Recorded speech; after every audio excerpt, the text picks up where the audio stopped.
What's going on, ladies and gentlemen? Welcome back to the channel. My name is Paul. This is the Leeds Therapy.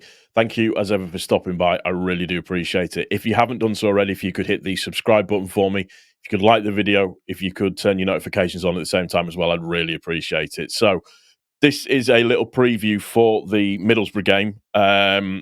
Farkas press conference came with some good news and some bad news. The good news is pretty much everybody went through okay, but the bad news is that we have no fullbacks, kind of ish, if you want to look at it that way. So Firpo's going to be out for 4 to 6 weeks. That's probably the worst that we could have expected it to be. And also as well, Bogle is suffering from a tight hamstring. He's not trained with the rest of the squad, so he's looking at it's going to be a late decision for him. Byram looks okay. Will probably play. There is Wober, who is doing okay as well. So we've got some people that could fill in. And there's obviously Schmidt that's come back now as well, I believe. So Schmidt could maybe sit in the left-hand side. He could maybe go in at right back. I don't know. So we have got a little bit of cover, but it would have been nice to have the two main guys there ready for the actual game itself. So it was just really to have a little bit of a conversation around Middlesbrough and what we can look forward to and what we need to be worried about, which is a lot of stuff. Really, they are free scoring as it stands at the moment. Apologies, I'm just trying to find my little statistical tool that I like to use. So they are free scoring at the moment overall, but hopefully, fingers crossed, they should come up against quite a stern test against us. I mean, on the face of it, the stat that sticks out to me is 7 wins at home for us so far at the moment, and 17 goals scored and 1 conceded in that period of time. So since we lost to Millwall, that's what we've managed to do since then. So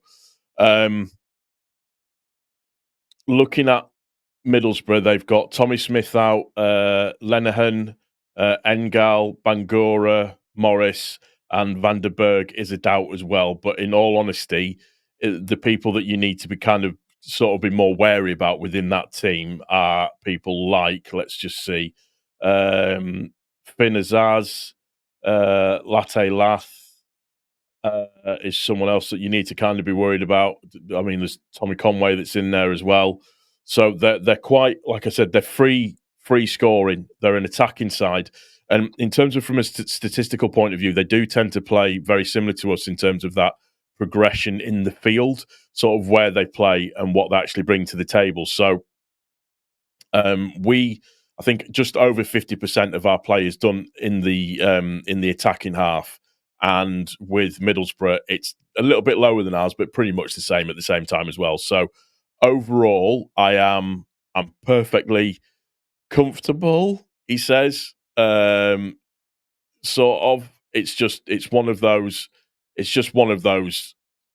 games that I'm really excited for because it's a proper game of football. We talked about it on the final word last night. It is actually, for once, a proper game of football. We've got a team that are going to come at us and attack us, and it's going to be good to see if we are up to the task and up to the ideals of being able to deal with that overall. So, like I said, I'm nervous, but I'm excited by it. It's going to be exciting to see how the game goes, how it does, all of that good stuff. So, fingers crossed, it should be a good game. But looking at Middlesbrough as a team overall, I mean, their last few games, their last 6 games is 1-1-1, lost 1, drawn. So they drew 1-1 with Burnley, beat Hull 3-1, but everybody does. Interestingly, lost 1-0 to Blackburn. They beat Oxford 6-2. They beat Luton 5-1, and they beat Queen's Park Rangers 4-1. So you can see, in terms of scoring goals, they are there or thereabouts. They're the free scoring team within the league. So very strong at counter-attacks. They're very good at attacking down the wings. They're good at creating chances through individual skin. They're good at skill, good at finishing scoring chances, creating scoring chances, and defending set pieces. They can protect. They're weak at protecting their lead. They are notable for letting goals in, avoiding individual errors. They're very, very weak at avoiding offside, and they're very weak at aerial duels at the same time as well. So hopefully that should stand our defence in really good stead. I would hope. So In terms of a style of play to look out for, control the game in the opposition's half, like I mentioned, in terms of progressive play, attack through the middle, attacking down the right, possession football, short passes, attempt through balls often, take a lot of shots, non-aggressive. Opponents play aggressively against them, we won't. And they like to play the offside trap as well. So it's just going to be interesting to see how we line up against them and how they line up against us. I would just like to say that I do have a ticket for the game. And I will be trying my best to arrive late to see if I can have that sort of decent impact on it. I'm in the south stand and I'm about 4 rows from the front. I think I just decided last minute that it would be a really good idea to go, and it's something that I've wanted to do. So yeah, really, really quick video, but overall, the main bug, if you like, is the Bogle thing that we don't know, and also Firpo still being injured. We do have cover. Hopefully, it will be enough. I mean, they've got Ben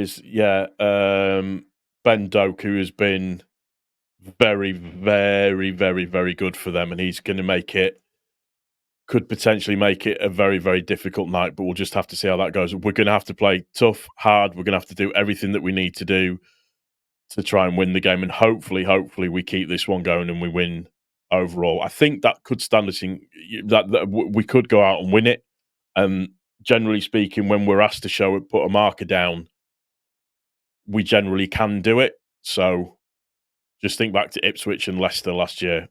Ultimately, it didn't mean anything, but just we can do it when required. So what we might see tomorrow as well is a completely different style of football in terms of how people are going to set up to play against us.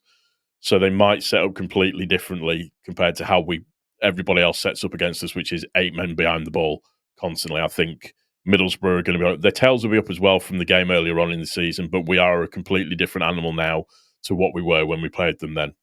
That's going to do it for this one. I hope you've enjoyed it. If you have, please don't forget to click the like button, subscribe to the channel if you haven't done so already. If you could turn your notifications on, share the video. Any comments that you've got, feel free, leave them in the comment section down below. Oh, I'm very, very excited about this one. Take care of each other. Most importantly, take care of yourself. And I will see you on the next one. Take care. Cheers.